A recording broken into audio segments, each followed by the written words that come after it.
Are you in pain and reaching for the Tylenol, the Advil, the pain medication more often?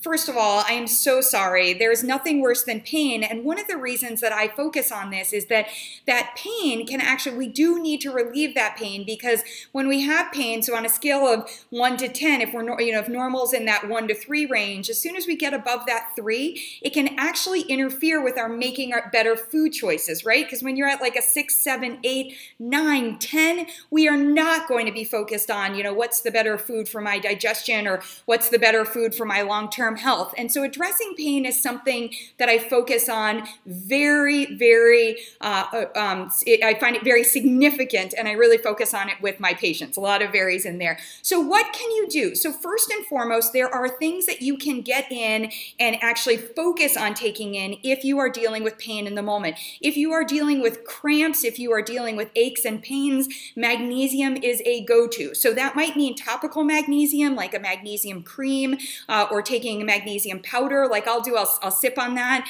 That can be great for menstrual cramps. It can be great for travel cramps. The topical cream or the bath can be great for physical cramps, from a workout as well as from the menstrual, etc.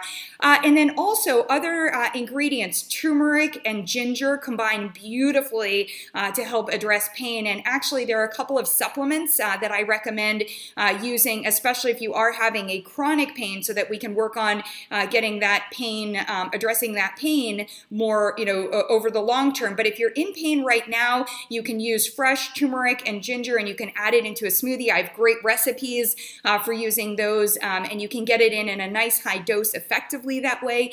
So for any of my product recommendations, head on over to Fullscript from a supplement standpoint, and on my site, head over to the better recipes for how to use ginger and turmeric, as well as how to get in magnesium more often, and you could certainly look at the better magnesium menu. So those are in the moment interventions. Another thing that you can do is the 4-7-8 breath. The 4-7-8 breath is breathing in through your nose for the count of 4, holding it for the count of 7, and breathing out through your mouth for the count of 8.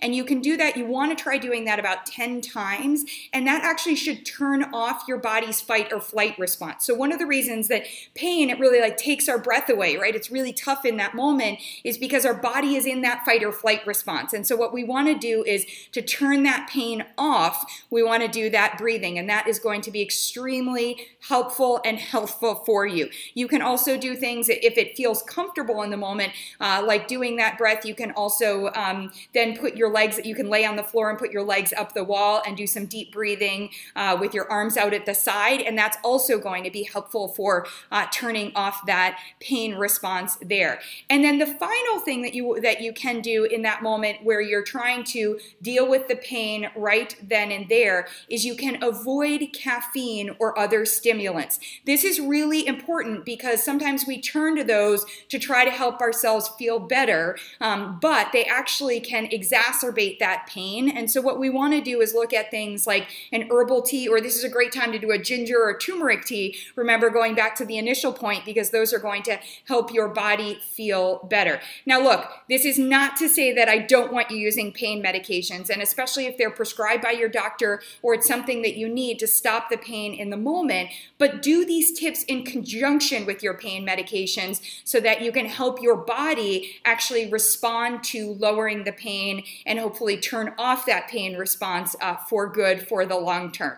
So if you like what you've learned here and you found it helpful, please give me a thumbs up. And if you want to get more better nutrition tips and tools and resources, please subscribe so that you find out when I'm posting a new video each week. And if you know anyone who is dealing with pain, please share this video so that they can also get better health, be pain-free, reduce the pain, and also help the body run better thanks to these better nutrition tips and tools.